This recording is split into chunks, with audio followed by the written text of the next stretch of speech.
Hello and welcome to the Last Word on Spurs. We do hope you're keeping very, very safe and well.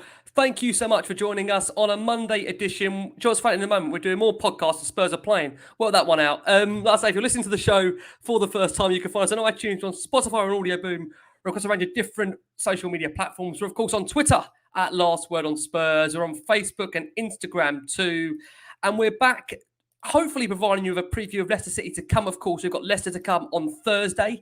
And of course, looking back on the news today in which Spurs are going through another COVID crisis. We've had the draw for the Europa Conference League. Are Spurs in it? Are they not? We'll be discussing that, of course. Dele Alli's future once again up in the headlines. And I know for Jason McGovern, who's probably watching us right now, no, we're not doing Sungyeon Ndombele on this show. We're limited to an hour, of course. And then looking ahead to close the show to Leicester and everything Tottenham. Thank you so much for joining us as always. Please stay back along the show with me, my co-host leading our Conte crazy train. Lee McQueen's here on another midweek edition. Monday, midweek, you decide on that. Lee McQueen's in the house. Lee, how are you? It's like Monday Night Football, isn't it? Like Monday Night Football, an edition, of course. Yeah, really well. Thanks, Ricky. Good evening, Jamie, viewers, listeners. Really pleased to be back on. Circumstances are a bit strange. I'm sure we're going to get into it. And obviously, like you said, we're doing more shows than we're playing at the moment. But I'm really looking forward to getting the lads back on the pitch fit. I do want to give my best wishes to all of the lads, all of the staff that have been affected by the COVID situation at Hotspur Way. Hopefully, they're going to make a full recovery, mate. Absolutely agree and echoing those words. And also, please have him back on the show. Jamie Brown, back from the Daily Hotspur. Jay, how are you? I'm very good, thank you, Ricky. And yeah, I mean, one thing I'm slightly surprised with saying, I'm actually missing the Spurs at the moment. Of course, we did go on a nice little run. Yes, of course, people will come and tell me that we were playing some slightly easier teams, but I think just watching us was much easier. I think for the last 18 months or so, we really had to put up with some really poor football. So I think we were starting to look like a decent team. Of course, we've got a fantastic manager in place now who, you know, he's doing all the right things. He kind of had us looking like we were playing with a definitive style of play. So I'm missing Spurs. But as Lee said, you know, the most important thing is kind of the health of the players. I think sending them into the training ground where, you know, lots of people have COVID at the moment and it's become a real COVID hotspot. You know, that's not ideal when, you know, so it's good that they've kind of decided that was the case, that they had to shut the place down. And but yeah, best of luck to all the players in terms of recovering from that. Hopefully they're all okay. And as I said, I'm just looking forward to having Spurs back soon. Absolutely. Now, it's a difficult one because we're not too sure when to bring you a Leicester preview. We've chosen Monday night. This is dangerous, of course, because between now and Thursday, who knows what is upon us. But obviously, we had the breaking news this morning for Tottenham. Of course, this is being recorded on a Monday. Obviously, when this is maybe on the way to work, it's the Tuesday, of course. But Spurs have been hit by a further COVID crisis in which has resulted in their entire under-23 squad sent home from Hotspur Way, and that was on the Monday, of course, today, and a new positive test among the first-team players as things stand. Now, when this was first reported by the Daily Mail late on Sunday evening, that Spurs had players available that were back out on the training pitch with Antonio Conte's men, preparing, training for Thursday's game against Leicester City, obviously at the King Power Stadium, and that decision was to close the first-team area of the training base on Wednesday due to the outbreak of COVID. Let's start with Jamie on this. Jamie, it's been a whirlwind week, and I think, like us boys have already said, we reiterate and we wish all the players well, everybody connected at Tottenham. Is it hard to almost plan, Jay, for a game which day by day, not only is football changing, the world is changing at the moment, isn't it, to be honest with you? Well, I mean, look, the confusion among supporters, you know, that's obviously one thing. You know, we don't know whether we're going to have a game on Thursday. So the supporters that are going to that game, I know a few, of course. I'm sure Chris will be going. You know, they don't know whether to plan for a game or not. So there's that confusion. Now, you imagine having, you know, the players and the staff, the training staff, they know whether they're going to have a game. So that's all really confusing. And that's going to, of course, unfortunately disrupt preparations for the game. So we are unfortunately going to go to Leicester. I do feel as though in unfortunately, maybe very unfortunate circumstances, we're going to be missing players, unfortunately. Of course, Conte's not had ideal preparation. We know that they've gone back into kind of lockdown style training where they've been at home with their own personal plans. They've been doing kind of Zoom training, I think, training over Zoom. So it's not been ideal. And, you know, there is maybe a bit of concern that we're going to go to Leicester, maybe somewhat unprepared. But let's see. Again, it's it's all about making sure that the players are kind of not being made to feel like guinea pigs, if you could put it that way, in terms of sending them into a place where it's not safe to do so. But at the moment, it does, from what's been reported, it looks as though things are going in the right direction. So fingers crossed that all goes well, and we will have a game on Thursday. Absolutely. Lee, coming around to you in our WhatsApp group at the moment, it just seems to be a running theme that we're just posting in there. And the clubs that can't fulfil fixtures. I mean, we've seen over the course of the last 3 to 4 days, Manchester United, we've seen Leicester City, we've seen Aston Villa, Spurs obviously on that list as well, and amongst a few other clubs as well that are really struggling to be able to. Tony first got it, didn't he, a couple of weeks back? Yep, exactly. So, just overall, Lee, is there a wider context to look at here? Coming away from the football, should we be playing at the moment? Generally, what's going on in the world? Yeah, look, I think there is a wider context here. Like I said right at the beginning of the show, like my thoughts go out to all the players. Hopefully, they get a full recovery. I think we've said with Kimmich over in the Bundesliga that he's now not going to be playing now, is he, until January because of lung damage potentially caused by COVID, is what they're saying. So look, I think there is some health risk there. Antonio Conte's passionate press conference before the Europa Conference League tie. He said it himself, didn't he? He used the word, we're scared. So, scared for our families. We don't know. I think King Hoddle also posting their 42 cases. Just to put that into context, it seems quite a lot, but that's 1.3% of people that were tested in the Premier League over the last 4 days. So that is not a lot of people. I'm not trying to do it down, by the way, at all. But, just want to put that into some sort of context around there. When we see all these figures flying about in the news, not on social media or by our avid viewers or listeners, but by the news outlets, you sometimes got to take it with a pinch of salt. I keep banging on about this. If you've been testing, at some stage you're going to find something. At some stage we're going to have to look at maybe not testing so much and stopping where we need to be. But equally, we've got to also make sure that we're not passing on a deadly virus to everybody, right? And that's the kind of the balance, or the chicken and egg type situation. I think getting back to Tottenham, I think it's important that we get our players back. I think it's very, very easy from a footballing perspective just to go, for God's sake, come on, guys, let's just get on the pitch and play. Premier League, we've got rules, we've got regulations, we've got to play. But the reality of the situation is, I've had COVID, and I think I said this last time around, so sorry to keep banging on about it. But if you get COVID and you get it pretty bad, you're in bed, right? You ain't moving. Like some people are in hospital and so on and so forth. As obviously you can see all of the stats. So to expect somebody just to kind of have a positive test and then to play in 3 days' time, that's ridiculous. They can't do that. If they're positive and they've got COVID, higher than mild symptoms, they're not going to be fully fit to play against Leicester City or even Liverpool, in my opinion. The games keep coming thick and fast. We've got the Europa Conference League decision happening, which may or may not put more fixtures into the coffers or into the pot. There's money floating about in terms of gate receipts or not gate receipts, and how much you get. It's very, very complex. So yes, it's wider than a football tool in terms of health, but when you bring it back to the footballing issues, Rick, it's also really complex, isn't it? Absolutely. Yeah, I mean, as we understand, Jake, I'm over to you. Although no first-team buildings are open yet at Hotspur Way, as the club aims to get that outbreak under control, the available players were out on the pitch this afternoon after previously working to individual programmes set by Antonio Conte and his staff to be completed at home. Jamie, looking at things in footballing context, and we know there's bigger things in the world right now, but how underprepared are Tottenham ahead of this game against Leicester City, in your opinion?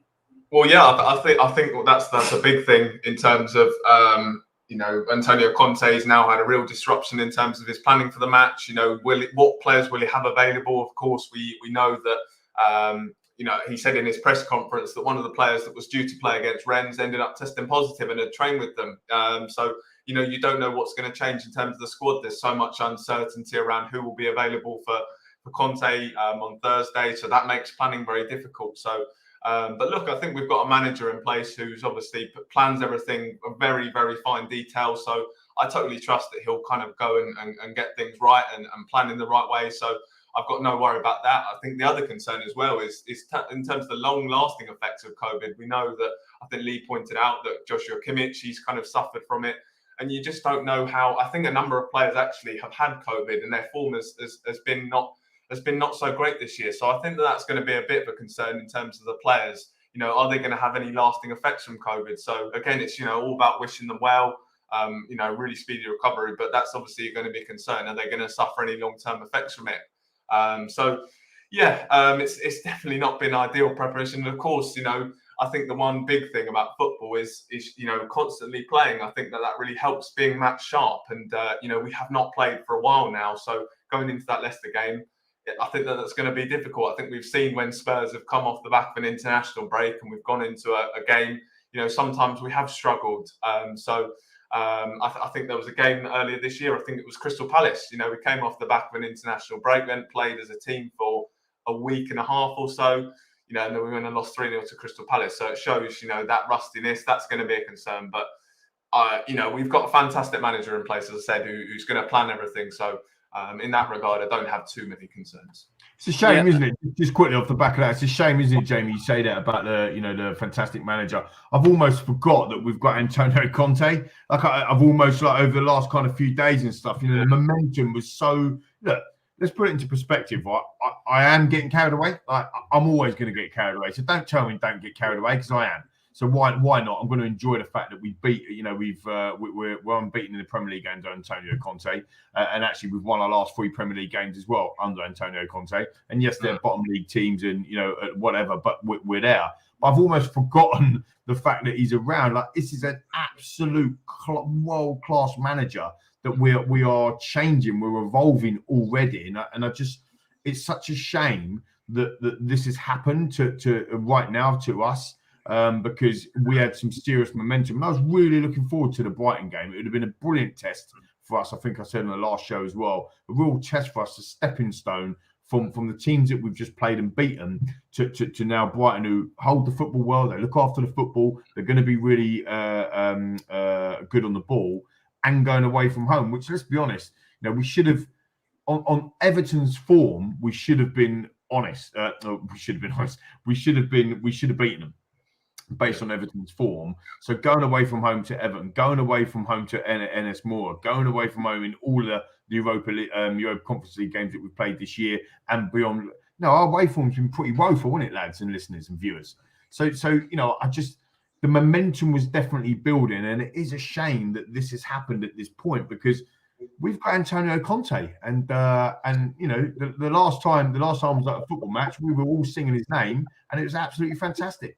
I think that's been the thing. One thing I remember putting in the group chat earlier this season when we were under Nuno, and I think it was Jurgen Klopp who was going over to the Liverpool fans, really, celebrating with them after a big win. And I was just thinking, I really wish we had a manager like that kind of had that same passion that we, the Spurs fans, we could really unite behind. And we finally got that manager.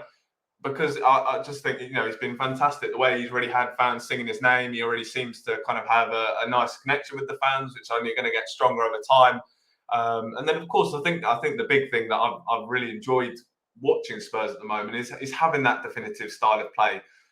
For me, right now, results maybe aren't the most important thing. Obviously, they're a really nice thing, and we want to be winning football matches. But this year, I think it's about trying to have a definitive style of play.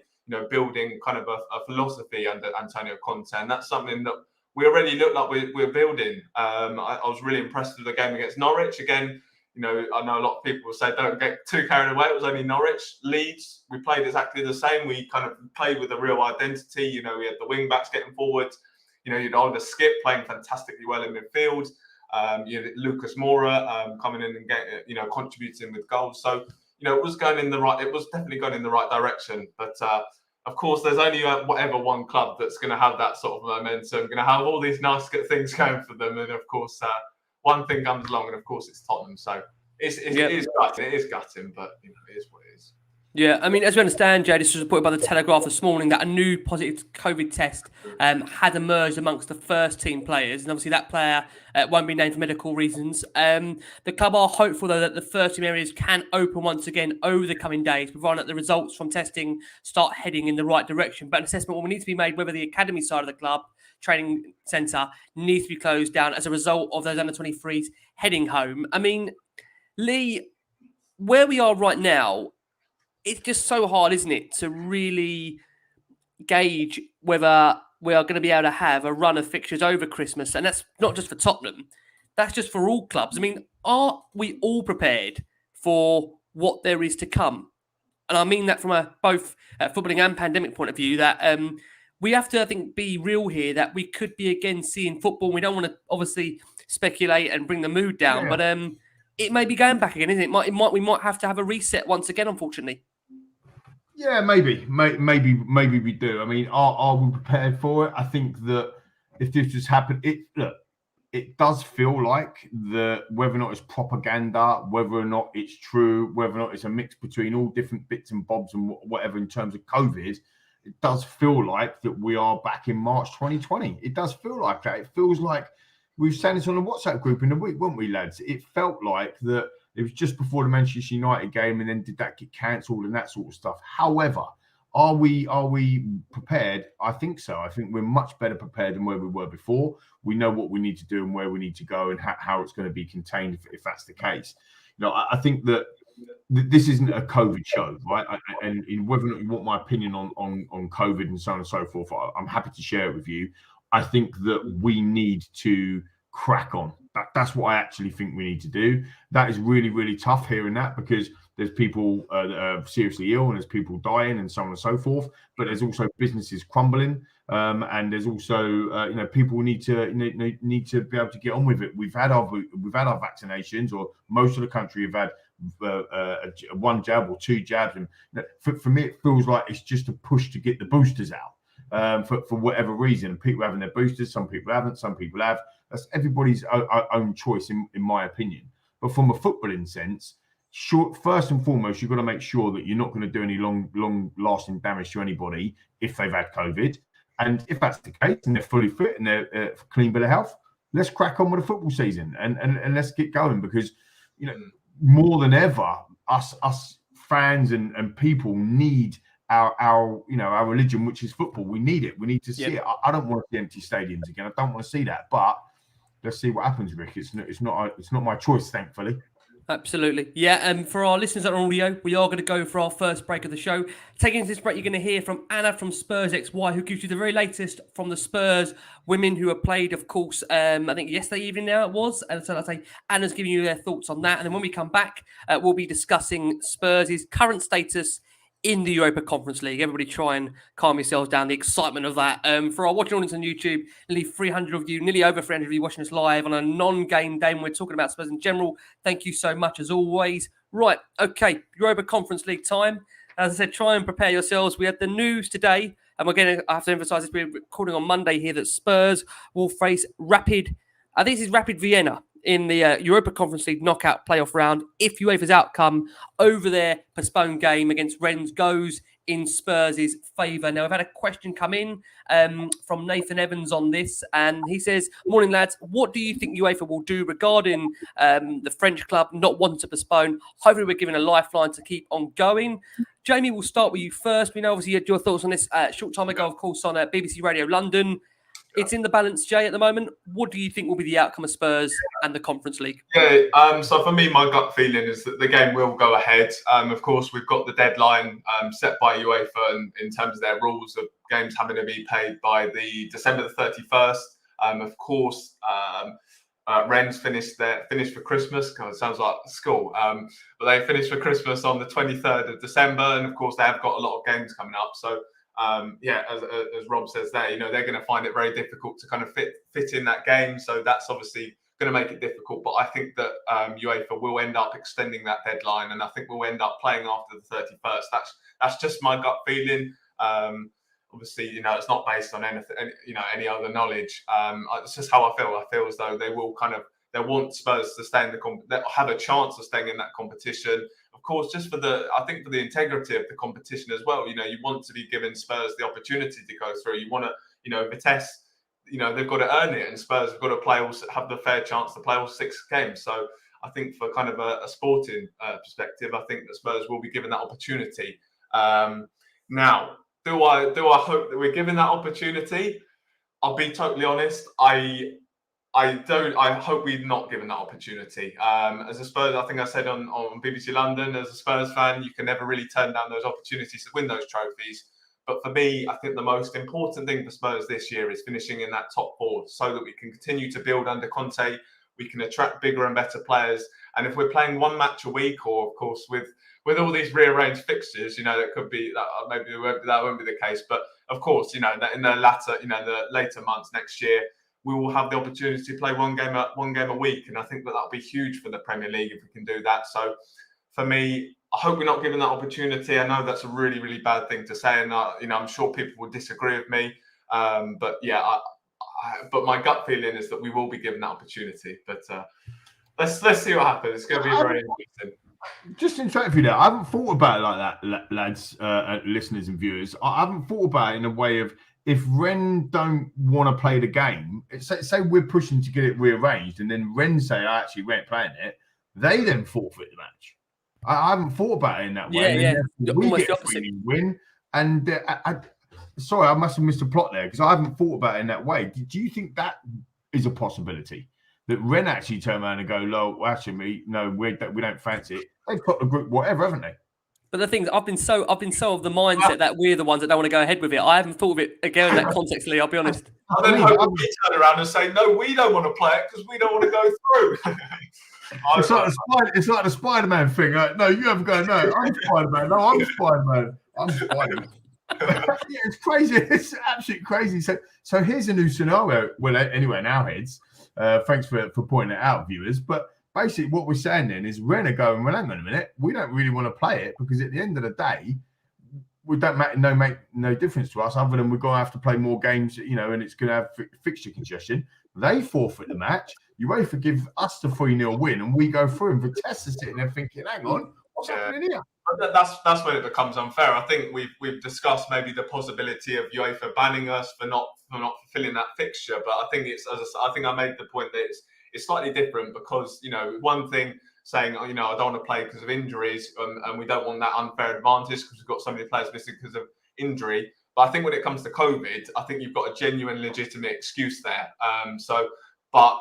With Rennes, if they were just to come out and say, I don't want to play the fixture because we don't want the hassle of travelling over to London again, we don't want it kind of disrupting our schedule, I cannot imagine that UEFA will allow that. So I can't see Rennes being able to turn around and say, no, actually, we don't want to play that fixture. So again, for me, I get that. I just feel as though that fixture will be played after the 31st of December. So, yeah.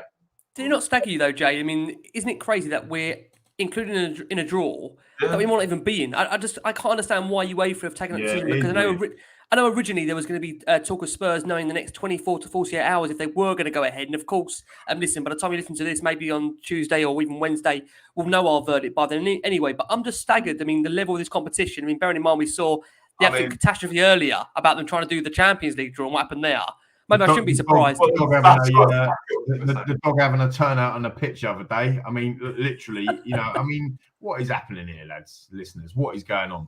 Yeah, I mean, it's just not an ideal competition. And for me, I mean, a lot of people will say, it's outrageous that you're turning your nose up at a trophy like that. But I think it's a trophy that it doesn't mean a great deal at the moment. I mean, maybe in a couple of years' time, 10, 15 years' time, it's a trophy that is somewhat attractive. But for me right now, the thing is, Jamie, let's be honest. Andreas makes a point. Would your attitude or would our attitude change towards it? There you go, Rick. Thank you very much. If we were to get into the quarterfinals, the point is that not mine. You have to set your stall out. We can't challenge everybody, and everybody that watches us and everybody that listens to us. They keep telling us to interact with us, and we love the interaction with all of you and the fans. And they say we haven't got a good enough squad. We need more players. We need more players. Well, you can't keep going into every single cup competition or tournament thinking that we can go and challenge on four fronts. We can't do that. So if we want to go and win the Europa Conference League, which, by the way, have a look at the draw.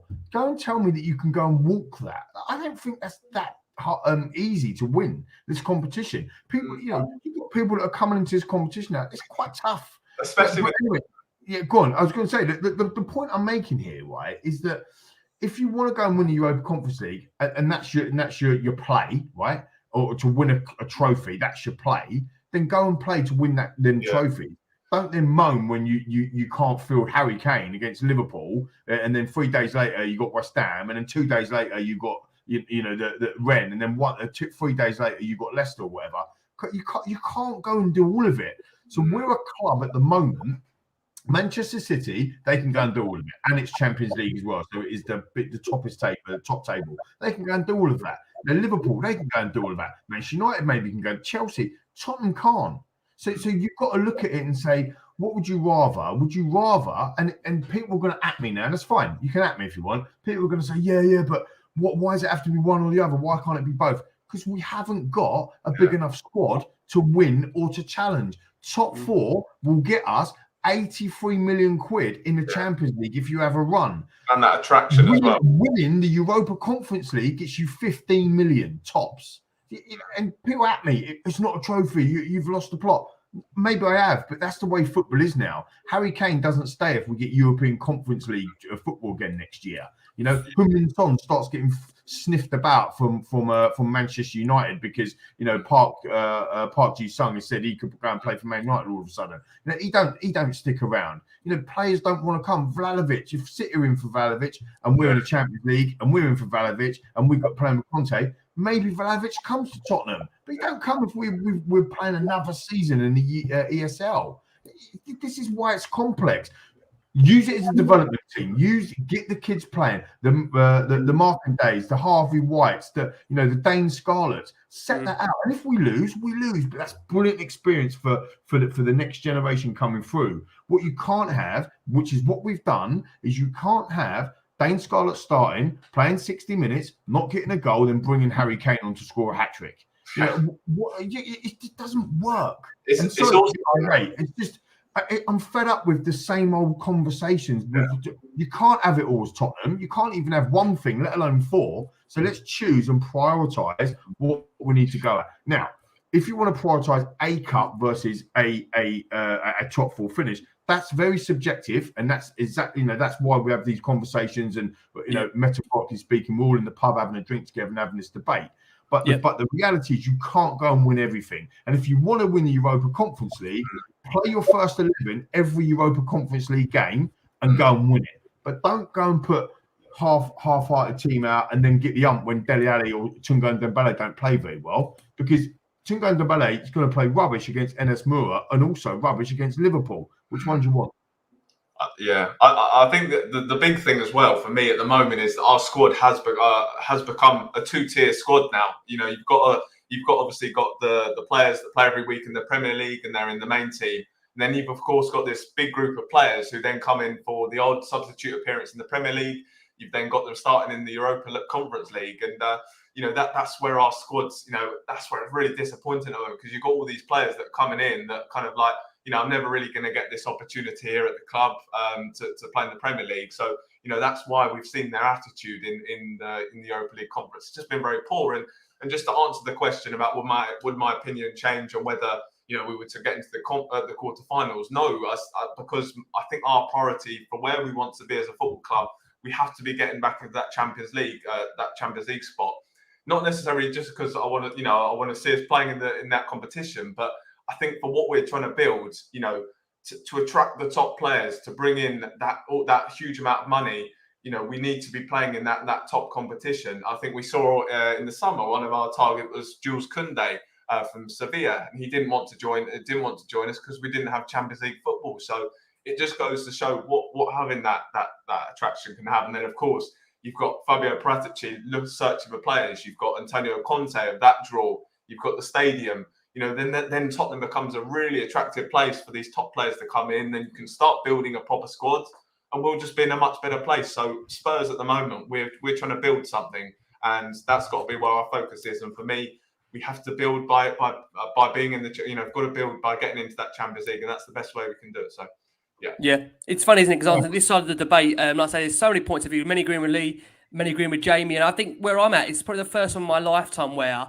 I haven't been too disheartened to see Spurs go out of a competition. But having said that, if I wake up tomorrow and Spurs are still in it, I won't be massively disappointed because I think it's, again, another opportunity to give the players a chance. But I think someone picked up on it earlier. The problem that Spurs had, that I think under Nuno at the start of the season, this was used as a development tool. If you look back at the Pau de Ferreira game, and I absolutely butchered that name, so please accept my apologies for that. But we did have the likes of, I think Hill started, Sessegnon started, and we had a number of Galini obviously started. I think that was the intention to start it as a development tool. But under Nuno, as we know, but I tell you happily, under Nuno was under massive pressure because he wasn't getting the results, and he almost felt that he had to start getting the results in the Europa Conference League to then start trying to get the feel-good factor around the Premier League. And I think, listen, under Nuno, we knew it fell apart. I think Conte, interesting, I think one of his remits would have been to get Spurs qualified, whatever we think of this competition. Yeah.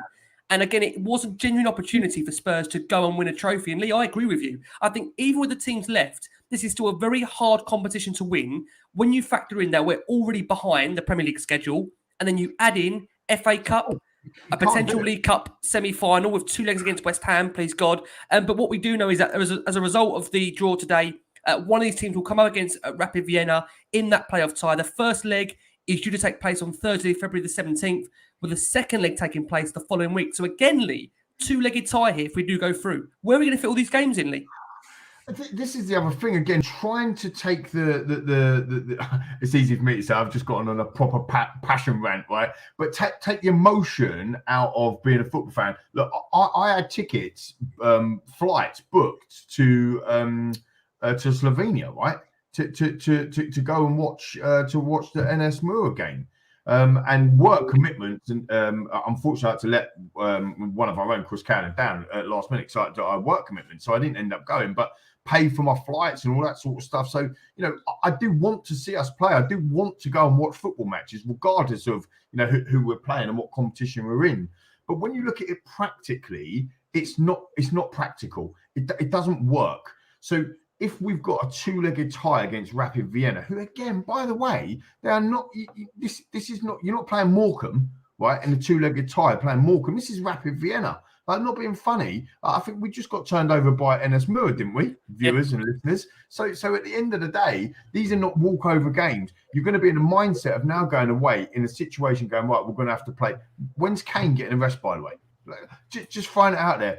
If we go and stick 75 big ones down for Vlahovic and he does come to us, that don't happen until January. We've still got 2, 3, 4 weeks or whatever. How many games you got now? 5 games, is it, before the January? Well, I think 5 games, but whether that changes now, because again, the backlog, I think we are wait to see. And again, with this fixture against Rennes, if that is likely to be, if it is going to be replayed, I know we said this earlier, Jay. I know you said we've got to play it by the 31st, but UEFA are going to have to be flexible, aren't they? There's no way we're going to be able to fit that game in when you look at Spurs' current fixtures. And then Rennes' fixture as well. I think they've got games during midweek, the next couple of midweeks. Yeah, like I said, they finish on December the 20th. They go winter break, don't they? 23rd, is it 23rd? Winter break? break? They do on the 23rd. And then they obviously have their winter break. So, you know, they're obviously in a very difficult situation in terms of when they're going to fit games in. And they're also flying in the French league as well. I think they did lose on the weekend, which is such a shame. They did lose on the weekend, but they are going well in the league. So what, you know, they're not going to want to try and put on a fixture that they're already through. They've already won the group. So it's going to be very difficult to see where it's played between here and kind of the new year. So this is the thing, though, Jamie. This is the thing. Like, come back to when's Kane getting a rest then? We've got one striker at football club. Dane Scarlett's 17. He's not playing. He's injured as well. So we're going to play Kane every single game, right? Because we're not playing Bergwijn and we're not playing Dele Alli, whatever. So Kane's going to play every game. He's going to go away to play Rapid Vienna. Then he's going to come back and play the other leg. Then he's going to play West Ham. Then he's going to play Liverpool. Then he's going. I mean, come on. Anyone with half a brain is thinking, okay, these are too many games. It is mad. I know we want trophies, but we go and win that trophy, we get bantered. If we get dropped out, we get bantered. If we go through the next round and get beaten, we get bantered. We're going to get bantered anyway. So I would rather, with Antonio Conte, full Antonio Conte burners, I'd rather go after the top 4. We win our 2 games in hand. We are in the top 4. We are actually sitting in the top 4 if we win our 2 games in hand. And then we go after it. Can we go and take points off of Liverpool? Can we go and challenge ourselves in the Premier League, the best league in the world? That's where we want to challenge ourselves. That's where he wants to be. And of course. It's that top 4, Rick. I'm just trying to think of visions of Conte lifting that Europa Conference League, and We'll got the resume of that man has won. Put it to one side. I'd do a Jose, wouldn't he? Go and give his medal to someone else when Jose won one of it for Chelsea back in the day. I don't want to sound arrogant here, by the way. I'm passionate. I don't want to sound arrogant because we're a shambles of a football club when it comes to winning trophies. And it's been absolutely way too long. Absolutely way too long. I don't want to sound arrogant, but it's about building momentum. If we set out at the beginning of the season and said our objective for 2021-22 season is to win the Europa Conference League, happy days. Play your first 11, go win it. And if you don't win it, you don't win it. That would probably be classic Tottenham.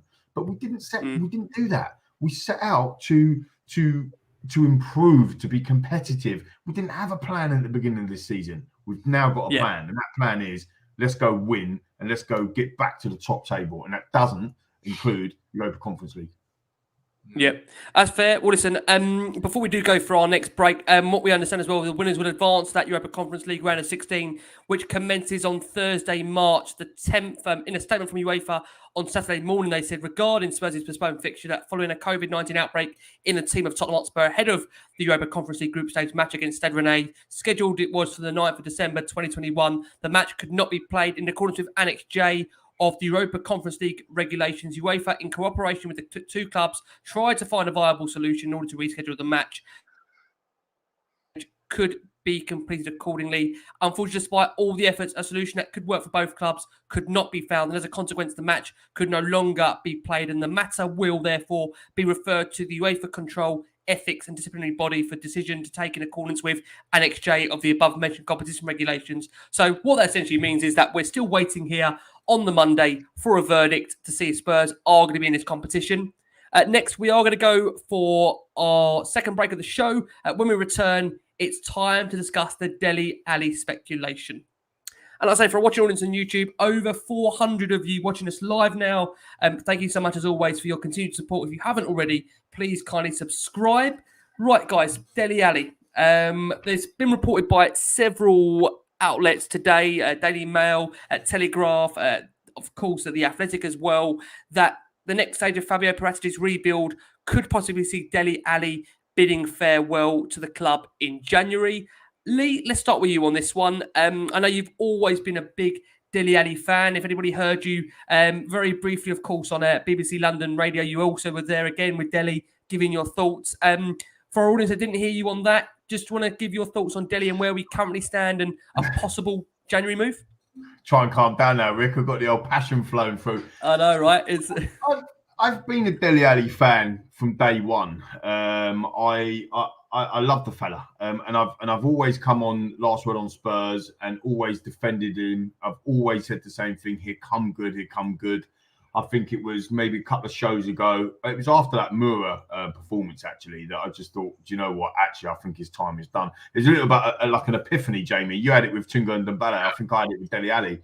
I think the thing is with Dele Alli. I mean, his Premier League record is ridiculous. It's 179 games, 52 goals, 36 assists, or whatever it is unbelievable.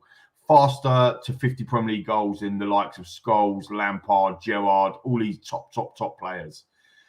I think the problem with him is that he's fallen away because of the changes that we're having at the football club didn't necessarily suit him, and all of a sudden he's just looked disinterested. He looks disinterested in playing football. Now, look, I don't want to say a bad word about the guy because I don't know what goes on in his private life, like most viewers and listeners that don't have a clue what goes on in people's private lives behind closed doors. No one really knows. So I don't want to make a judgment on that. But what I would make a judgment on is what some of the posts that he puts out on Instagram and on social media. They are strange, lads. Viewers and listeners, aren't they? And I just think you've got a world-class manager coming into the football club. You've got to be looking at thinking, oh my word, I'm going to be a beast again. I'm going to be the best. But then he's posts weird stuff on it. Maybe he's just done with Tottenham, and maybe he just needs to move on. What do you think, Jamie? Yeah, for me, I think he's kind of. I said earlier that we've got a two-tier squad. You know, you've got a group of players that play every week. You've got a group of players that occasionally might play in some of the cup competition. Unfortunately, Dele Alli's fallen into that group of players that are very rarely playing, and I think that's very difficult to kind of find any sort of consistency. And I think that's such a big thing. He just hasn't really played enough football to try and regain any sort of form. He's never really had that opportunity. But he's then had some small opportunities where you've then got to take your chance, and he's never really taken his chance. I think it started. I remember Jason reminded me during the last show that we've just done on BBC that it was an injury. It was an injury in 2019 that he picked up against Fulham in January that kind of ruled him out for a long time. And ever since then, he's struggled to get back into the first team. He's struggled for consistent run in the side, and unfortunately, he's never really kind of earned that place back. So he's fallen into that place where he's just not playing enough. And I think and then of course the squad's evolved. He just doesn't fit into any sort of the systems that the managers have played. Of course, under Pochettino, he perfectly suited that number 10 role, or kind of working, slotting in with Eriksen and Son. And then of course, fantastic when he would come up at the back post and score goals. But he's just not really had that. There's also been that case that he's not had that really. That role's not available for him in the squad anymore. So I think for him, he definitely needs to go and move on. And I think it's a case of, rather than looking of going to a club where the money is, where they're going to offer him lots of money, I'd like to see Dele Alli go to a club that are going to offer him fantastic opportunities. And rather than saying, we're going to give you 300 grand a week, he's going to take the opportunity of where the club is saying, look, we're going to build the team around you. We're going to give you the opportunity to play in the right position. You're going to play regular football. Because I think that's what Dele Alli needs. He needs that opportunity of playing regular football, because he's just not really had that at Spurs. He's not really earned that opportunity to have that again.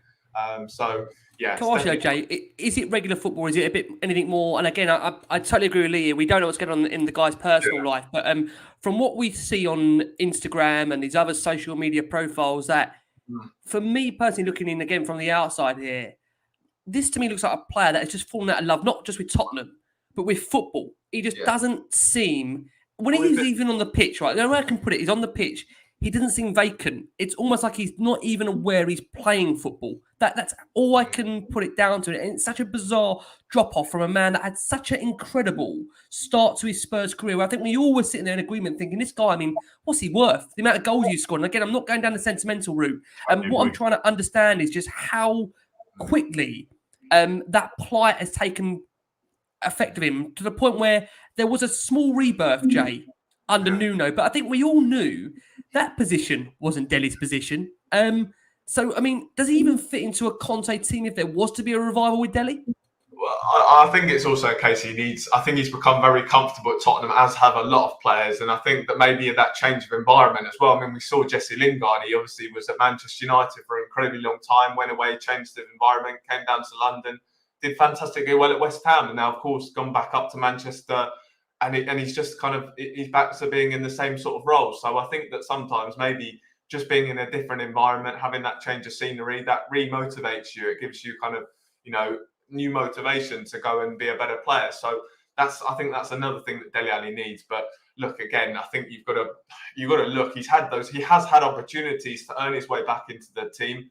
And as you said, Ricky, he just never really looks like he's been that interested when he's been given those opportunities. I agree. You look at the Lingard thing, Jamie. You say there. 16 appearances, 9 goals, 6 assists. If we could get that out of Ndombele, Dele Alli, this is what the team needs. The reliance. And look at what's happening now. When Kane's not scoring goals, other people in the team have to step up and score. Yeah. 2 goals from Højbjerg so far. Lucas is scored a peach at the weekend. 6 goals from Son, a couple of assists, 3 assists from Reggie. People have to start stepping up because Kane's not scoring. We need Dele. We need Dele, or the likes of Dele, to step up. Is what I mean. I'm not saying we need Dele. Yeah, but the old Dele would be nice. But yeah, do you know what I mean? It's like absolutely. Players, there's a gaping hole in this team. And Conte is looking around the dressing room. He's looking around the training ground, Hotspur way, and he's going, who wants to fill this massive gaping hole, which is my Fabregas, my 5-6 goals a season, 9, 10, 11 assists from... Who do you fancy it, Tungai? Do you fancy it, Dele? Do you fancy it, Lo Celso? None of them fancy it. They're like, nah, do you know what? Probably not really. It's staggering, isn't it, though? Staggering. One of the top 5 managers in the world. I cannot understand that. And we're just Dele on this point quickly. This is a guy that, ended Antonio Conte's winning run under Chelsea. Spoke very, very highly of him when he came through the door. I cannot understand or fathom why, again, from the outside looking in, why he's not getting his head down and working his absolute socks off to want to be part of this Spurs team where under Mourinho last season, he had just 15 Premier League appearances across the entire 15 Premier League appearances coming across the entire campaign, 10 of them being, of course, under Jose Mourinho. I mean, again, such a dramatic fall. Where do we see, Jay, coming over to you, where do we see January going for Dele? Will it be to a club like a Newcastle or a Brighton? Where do you see a potential move for him? Yeah, well, I'd just say I think it may be also a bit of confidence as well. I think we've seen how crucial confidence can be in sport and kind of football as well. I mean, Fernando Torres is a fantastic example of that. You know, a guy who was incredible at Liverpool, goes to Chelsea and clearly lost his confidence. And then was, you know, obviously a very poor player after that. And I think it's a similar situation with Dele Alli again. You know, maybe there have been some times where, you know, he just doesn't have that confidence to do what he used to do. I mean, so much of the stuff that when he was at his very best, he would do without thinking, you know, fantastic, you know, pieces of skill, fantastic goals. He just doesn't seem to have that confidence in himself anymore. And I said, you know, when you get yourself into a bad situation, and that bad situation was that he got injured and then fell out the team. And I think that's where that lack of confidence has really stemmed from. And over time, you know, as he continues to, you know, have poor performance after poor performance, then that confidence goes, you know, continues to go down, and then you're kind of in a really, really bad place. So I think there's definitely a confidence issue. But yeah, just in terms of where I see him in January, I think it will probably, I can imagine it will be a loan move with maybe an obligation or an option to buy, because I don't think any club's going to pay any sort of fee really for Dele Alli. But there may also be clubs and managers looking at him and thinking, well, actually, I feel as though I could get the best out of him. I could help him rediscover his form. So it's a little bit like an Oxlade-Chamberlain type situation where there's a lot of people that didn't really see that move happening from Arsenal to Liverpool. You know, 40 million was quite a lot of money at that point for an Oxlade-Chamberlain. He was kind of in and out. He's probably playing more than Dele Alli at the time, to be fair. Yeah, he was. I don't know how many years he's got left on his contract, but Dele Alli's got 2.5 years left, right? It's got 2 years after this year, so we're half a season in. So, and he's English as well, so that means you know, they tend to go for a higher premium. You know, is there a 40 million floating about? I agree with you, James. I don't think there is. I think that if you're going to sell Dele Alli, it'd be for around 20, which seems utterly criminal. It's mental, isn't it? That drop. It does, doesn't it? So put him out on loan, get his confidence back, get him playing in a way, and then if he comes back to Tottenham and shows that form, fantastic. We've got a player back, and if not, 2 years left on his contract, English player, homegrown for somebody else's, for another club's quota, but he's on form. We probably do sell him for 40, 45 million. Yeah. Like I say, on Dele, I guess, go on, Jay, we carry on there? I'll just say, yeah, I mean, it's difficult because obviously we'd love Dele Alli to succeed at Spurs and maybe come back, but for me, it just feels though it is time to move on and kind of make it permanent. So for me personally, I would hope to see kind of maybe an option or an obligation to buy with a loan, because I think I know Newcastle's been a name that's kind of been suggested, but I think they'll want proper Premier League proven players that are going to be able to hit the ground running now. So even like a Newcastle who are going to be willing to overspend on players, I can't see that being a real option. And then, of course, you look at maybe the other options, Everton's. I just don't see them having that sort of money. You know, as Lee said, the £40 million to spend on a player. So I think that's why he can't go now for 40 million, right? He can probably go for like 20. But the point being is, you know, he has. I think somebody made it in the comments, gone up there now, but it's where he wants to go and who will have him in two different things. Danny Rose, any interest from Milan still? Any news on Milan springs to mind? And I'm not being, but I don't want to try and belittle him for that. But people need to, you know, understand that, you know, Dele can just sit where he wants. You know, it's ironic, isn't it? How ironic is it that we sing he only cost 5 mil, he's better than Ozil, when now he's sitting there in the situation where Ozil was in, maybe on a little bit less money, but he's on a bumper contract, he's getting paid loads of money, and he's disinterested in football. Now, correct me if I'm wrong, isn't that what Ozil used to, or was said a lot about Ozil, where he's sitting there playing PlayStation for 350 grand a week? Ironic, isn't it, Tottenham? Isn't it ironic that it is Dele Alli is in that situation? Yeah, absolutely. It's such a strange one with Dele. I mean, again, it's a case of waiting and seeing what happens with January and what that brings us. And I guess, like I say, we'll know one way or another whether we'll be part of Newcastle's rebuild rather than Tottenham's. But we are going to go for our final break of the show.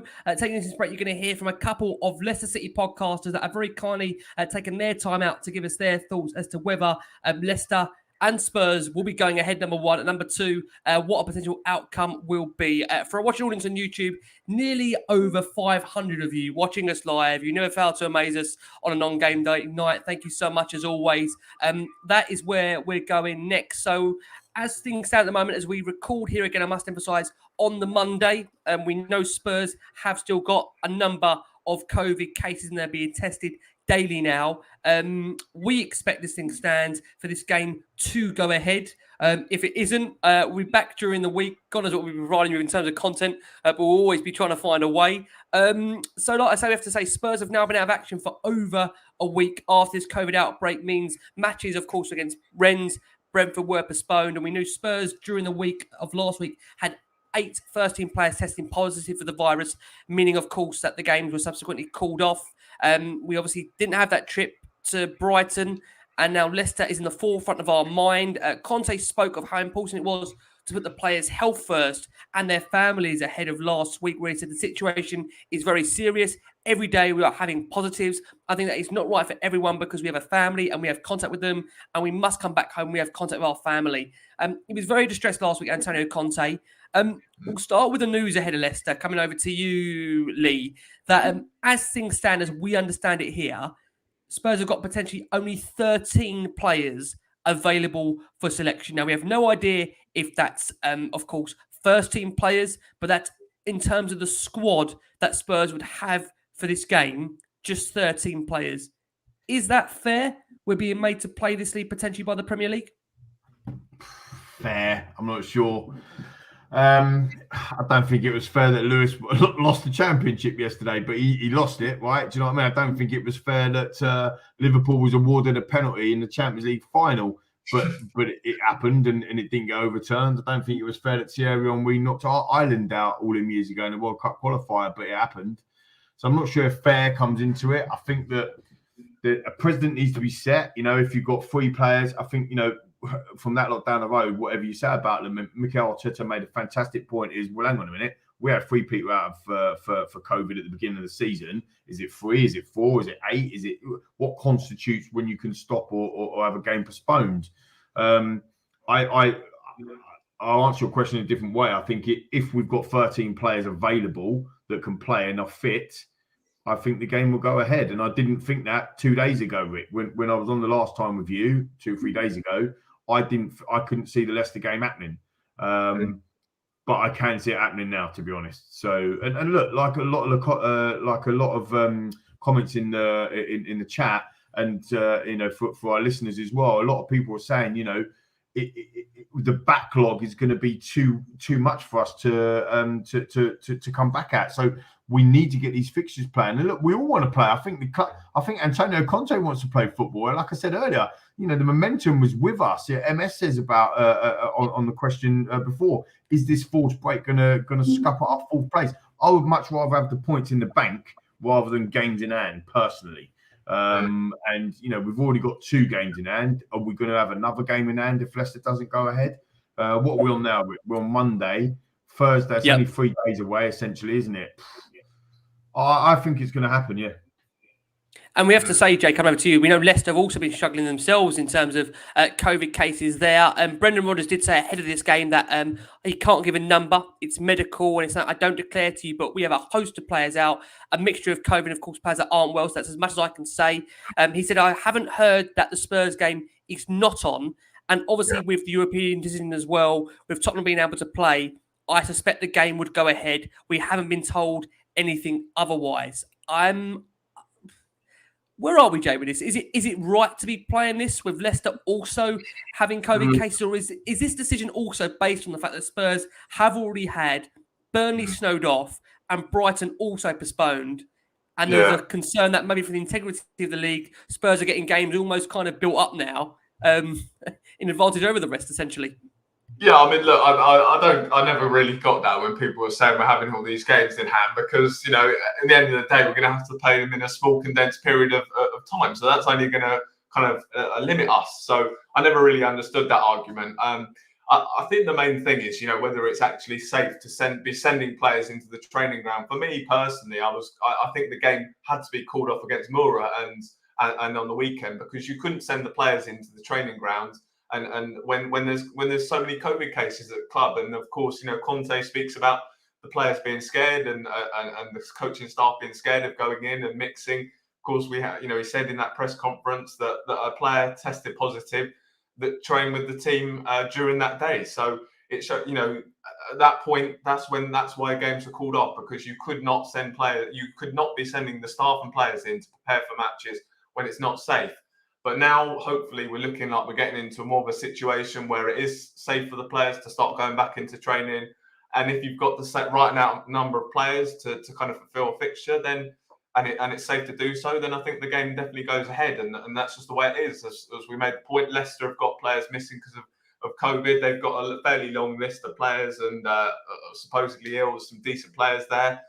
So, you know, we'll wait and see what happens. But for me, it looks as though it's heading in the right direction. It's going to be safe for the players to start getting back to Hotspur Way, and the game should go ahead. It's interesting, actually. Adrian makes a really good point as well about imagine the uproar when teams get thrashed. Thank you, Rick. When teams get thrashed when they're forced to play weakened teams.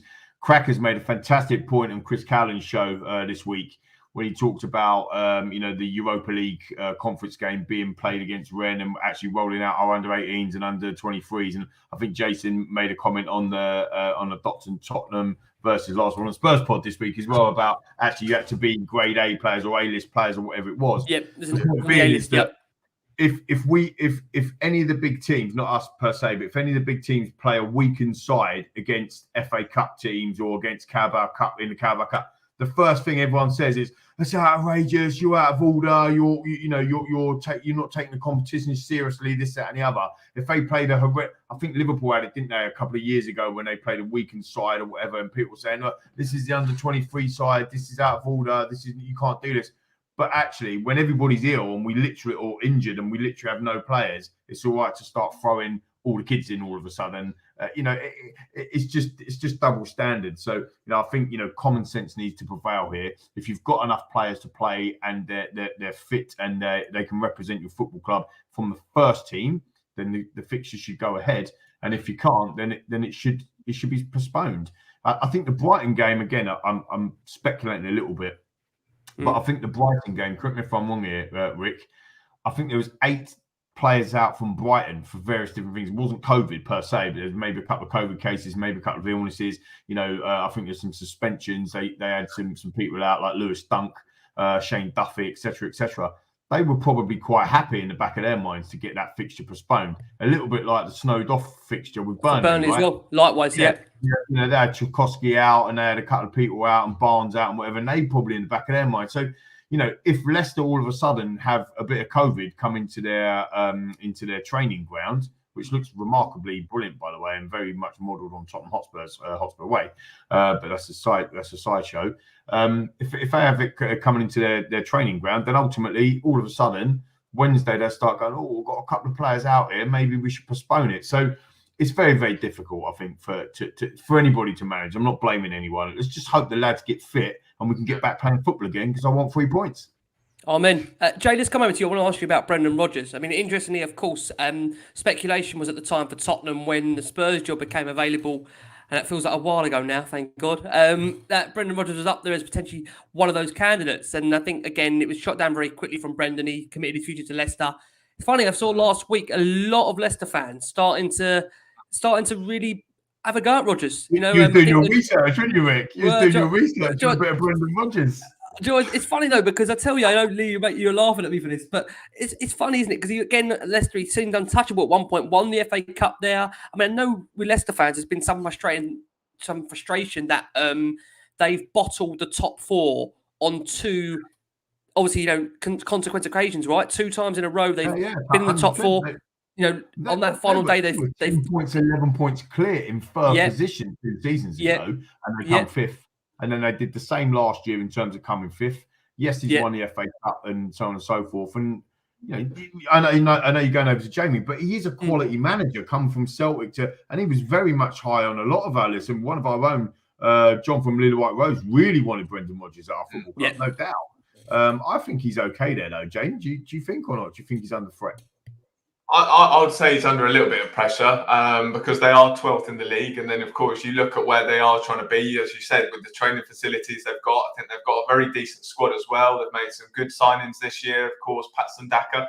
I think we said it on one of the shows that Jamie Vardy, he's been keeping Jamie Vardy at the team. And I saw his performance against Newcastle yesterday. I think he looked very good. And a player I really wish we should have signed, but we didn't. But he looks like a decent player. So they've got a good squad as well. So I think for where they are building, 12th is not acceptable. They should have probably gone through in their group. I think it was it Spartak? We must say, Jay, that Europa League group for Leicester, they were top of that Europa League group going into that final game against Napoli. And I'm not claiming that Napoli away is easy because it's a very tough place to go. But to go from top to not qualify, and Rodgers himself said he doesn't know what the Conference League is. That's a big blow to those owners that have put a lot of money into that football club. Yeah, exactly, and it's as you pointed out, it's not the first time they've kind of slipped up in a promising position. And of course, Liverpool, of course, did the famous "let's not let this slip," and they of course ended up losing out on the title to Man City that year that Brendan Rodgers was there. So he's kind of shown that he's got that a bit. Maybe he's a perfect fit for Spurs. He always just kind of falters just at the wrong time, but. For me, he's still a good manager. He's obviously done a lot for them. He won the FA Cup last year. He's got them kind of competing. But I think for where they are trying to go to as a football club, to be in 12th place in the Premier League, or they've probably climbed up a couple of places now, given that they won yesterday. But I think the pressure is on him. Actually, I do think the pressure. Yeah, so they've obviously. I was looking. It's the first time I've looked at the table, right? Because obviously, we've not been playing though, right? Have we? Not been playing. I'm absolutely flabbergasted by this, right? First time I looked at the table for a few days, and I'm just double checking this is correct, right? And it is a big if, right? So massive capital letters, viewers and listeners, right? But if we win our 2 games in hand, not only do we go 4th, but we go 4th and we're 3 points clear in 4th. Yeah, I'm struggling. It's good when we don't play it. We seem to do a lot better. We're not playing. Maybe we should just give up the rest of the fixtures. Maybe it is an advantage that we don't play.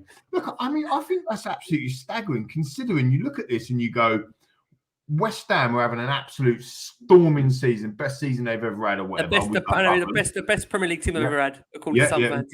Exactly. You look at that. Arsenal are flying. They're amazing. They've got no European football. We absolutely wiped for them. Tottenham having the worst season ever, this is absolute nightmare. We're a nightmare. We've already sacked our manager. We've got this, that, and the other. And actually, if we win our 2 games in hand, this is why it's important to get the games going. If you were a player, throwing it back to you, you'd want to play. You'd want to play, wouldn't you? You want to play. Momentum is key. Under Conte and go, right, let's have it. Yeah, momentum is key. I think when you look at what Spurs are doing recently, those games they had, the Leeds, the Brentford, they were just getting a form of a rhythm. And, it was good because you always had that build up towards Liverpool. You had Brighton as well. Brighton, again, were kind of faltering under Potter, not really scoring many goals. There's some good football inside. And I think this is really important for Spurs because I don't think we can afford to go from having a 2-week break from football straight into Liverpool. I think that is very dangerous to go to having a break into Liverpool. But what I will say is that there will be a feeling around Leicester Lee to come over to you that because Rodgers is under pressure, they do need a result. And I know people might think I'm crazy saying that. I know they won the FA Cup only a season ago. But football we've seen works in very mysterious ways that if you're not getting results and fans aren't happy, social media is a powerful tool. And I've seen Rodgers trending out, only a couple of nights ago from Leicester fans. So there'll be big pressure under Rodgers. A game against Newcastle the weekend, he was expected to win. Obviously, Newcastle towards the bottom of the league. They've won it convincingly. But how much can Spurs potentially take advantage of that game, even if it isn't our preferred 11 that do go out there to play on Thursday night? Yeah, absolutely. I'm always a little bit blinded because I always want to back Tottenham and think that we're going to go out and win. So it's difficult to know what state the squad's going to be in. But I fancy us up at Leicester if we've got the majority, if not all. Obviously, Romero's not going to be around. But if we've got the majority of our first team players fit, and obviously fit is the question, but if they are fit, if they've got the jersey on, they're fit enough to play, I do fancy our chances to up against Leicester. I think Antonio Conte has got us playing some decent football, controlling football. You know, it was a little bit of a worry letting Brentford and Norwich having quite a lot of the ball, but I think he'd done that on purpose. You know, we was in control of both of them games. And I think we've conceded one goal since he's joined us, haven't we, in the Premier League? So, you know, I fancy our chance of going up there, although our away record at the moment isn't fantastic, as we said earlier in the show. But yeah, I think it's a huge game, Rick. Absolutely huge game. If we could just park COVID for a bit and just go after, you know, this football match, I think you're spot on. I think Leicester is under pressure. He needs to get a result. Yes, he's just won 4-0 against Newcastle, but, you know, that was to be expected. Tottenham are going up there with Antonio Conte. This is a big challenge for us, but also a massive opportunity. If we go and beat Leicester, we go 4 points clear of Leicester with 2 games in hand. And we just talked about that. You know, if we win them 2 games in hand, that's 10 points clear of Leicester. That is mental. I can't believe I'm even saying them words. So it's a huge game for Tottenham. And I also agree with you, Rick, as well, with the Liverpool game and the West Ham game coming thick and fast. Because if we don't play another football match before Liverpool, we're going to be undercooked. So it might be that we go to Leicester, and it might be that we only end up getting a draw there. But actually, that gives us an opportunity to be a bit more match ready, if you like, for Liverpool. Yeah, I mean, where do you see things, Jay, for you? I mean, are you in favour of playing this game, bearing in mind Leicester's current run and the pressure on Rodgers at the moment? Yeah. Well, I think the main thing is if Spurs can fulfil the fixture, then we've got to go and fulfil the fixture. I don't think it's a case of, you know, do we want the game to play now? But yeah, I think that Spurs were in a good. That was the frustrating thing, and we said at the top of the show we were starting to get really excited to watch Spurs again because we started to play with some sort of identity. You could see what we were looking to build as a team, and that's kind of all I really wanted at Spurs. You know, I want to see us playing with an identity. You know, proper football, and that's what we were looking. You know, we were starting to do that. So I really think we've got a fantastic manager in place now who plans everything, you know, meticulously. You know, is fantastic at kind of everything he does, and I think that he'll have like some sort of plan to kind of get around this. Obviously, we're in a horrible situation, and it's not ideal that we're going to Leicester. But I think that Conte is kind of the one guy you'd want on your side to kind of get us through it. So. Yeah, I'm interested to see kind of how we get on. As I say, we're not going there in ideal circumstances, but I totally trust Conte to go and do the right thing on Thursday. You just feel, don't you, that I think what the message will be to those players, whoever the 11 is selected, is that look, if we can keep that crowd quiet for you know, a good considerable 60 minutes, 70 minutes, you know, that game is really there for us. I think that is the key, isn't it? Because the more that game is kept quiet, the crowd will get frustrated. There's already pressure on the manager, which is obviously incredible to say about Leicester, bearing in mind it's Rodgers in charge, but you do feel that this is not a bad time to face them. And again, with Spurs, I mean, we probably said the same thing about Brighton as well and Burnley, that, you know, we've missed 2 really good opportunities there in a weird way to face those teams under some pressure. Would have been a good thing, right? I think the thing as well is that there's always so much, you know, always everyone's very reactionary. You know, Arsenal, all of a sudden, you know, they started the season, I think they lost their first 3 or 4 matches. Then, of course, they go on a run. And they're this fantastic team. Arteta's, you know, a fantastic coach. You know, now all of a sudden they're on a really poor run, and again, you know, they're back to being that really poor, underwhelming Arsenal side. And I think it's maybe the case with Leicester. Of course, yes, they won on the weekend. They beat Newcastle. They put in a good performance, but I think there's still a side that has been struggling. You know, they lost to Aston Villa. As I said before the game, they were sat in 14th place. They lost to Napoli. You know, they lost to Napoli. So they are in a side that's kind of in a difficult position at the moment. So I do fancy our chances of going there and getting the right result. And as I said, I think with Conte and kind of the way that he is as a manager, you know, tactically, I think we can go there and get a good result. Okay, guys, it's time to get predictions. Obviously, we must say this is bearing in mind this game does go ahead. It feels weird asking for predictions again with football. It feels like it's been a while. So let's start with Lee. Lee, what are you going for Thursday night if this game does go ahead? Firstly, thank you, Lappers82. I know that your Nick Knowles is coming back out again. Loving it, loving it. Look, I mean, just quickly before I go into prediction, when you look at Leicester's form, it's very, very up and down. It is literally up and down. Like 1 loss drawn, 1 loss drawn, 1 loss drawn. You know, so hopefully they're due a loss based on that piece. We go into the game unbeaten in our last 4, won our last 3. We did win now. I think Nicky, in fact, is up on the screen now, but Nicky mentioned it earlier about that we beat them last season. I think Bale's on the score sheet, wasn't he, from memory? Yeah. Footballing only, forget COVID, footballing only. I think we go up there in good spirits, and I think we win 2-1. 2-1 from Lee. Okay. Jay, let's come around to you. What are you going to go for? I'm gonna go. I'm gonna go for 3-1 Spurs. I think we'll win. I don't think. I think we're under Conte. I'm confident. So let's see what happens. It's amazing what happens when you do. Well, I'm going to go for 2-1 Spurs. The only thing that concerns me is that we're not aware of the 13 players at the moment that are available for selection. It's tough, isn't it? What can you do? It's so hard, isn't it? Yeah. I mean, again, I'll put it out there now as well, just to back up what I talked about before. With the amount of fixtures that are coming in, from a Premier League perspective, and with that massive game against West Ham, and it is huge. It is massive, massive game. Jason said it on a show last week. It is monster of a game. And then we've got Liverpool, 3 days before that. Then we've got Southampton. Then we've got Watford on New Year's Day, haven't we? Sandwich between, Southampton game now. With them 3, Crystal Palace on Boxing Day, that I'll be the lane at as well. You've got to be looking at, if we can get the 3 points against Leicester, and if we don't get anything against Liverpool, I don't want to be negative, but if we don't get anything against Liverpool, but it means that we beat West Ham and then we win our next 3 Premier League fixtures.